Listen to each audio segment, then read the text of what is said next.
ili ne, sve što je na ovoj planeti stvoreno, stvoreno je zahvaljujući rukama, svesti i jeziku. Mi ćemo večeras veličati srpski jezik u ime svih ostalih i nekako ćemo ličnim primjerom pokazati kako se može čuvati materije. Krotak svet, dobar svet, mi smo plemenit svet. Slušamo pa mislimo da možda to ne razumemo pa ćutimo. Nije. Nego su se sve ove kategorije udaljile od života i od naroda. U tome prednjači i uvek je prednjačila srpska politika. Ja ću vam to na jednom prostom primjeru objasniti. Bio jednom jedan mlad student, do nebesa verovao u svoju zemlju, u svoj narod, u moju miliciju. Studentski grad, ovde ima, već vidim, nekoliko sedi i glava, pa se sećaju, 68. Na mene navalio milicioner koji drži u desnoj ruci pendrek, a u levoj pištolj. Ja vam to ne umem opisati da sam tog trenutka politički sazreo. 68. Milicija narodna navalila na narod.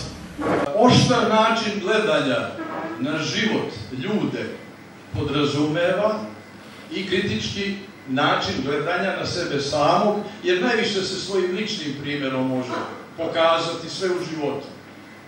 Jer sam posle tih prvih aforizama junose i studenta bio isključen iz partije sutradan, ali ne lezi vraže, preko sutra primljen u Udruženje književnika Srbije. I u tome vidim simboliku.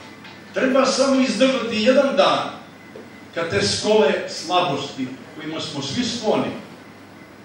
Ajde da vidimo kakav sam ja, kakvi smo mi i da li još uvek dobra podloga da nam se takve stvari dešavaju i da nam se penju iznad glava da bi bolje videli kuda nas vode. Kakav smo mi to narod? Narod inata, ponosa, gord, veličanstven i tako dalje. To je jedna strana medalje. Uvek treba videti i biti pošten onu drugu stranu koju treba poboljšavati. Da li se slažete da smo mi izabrali sve dosadašnje političke predstavnike svih stranaka?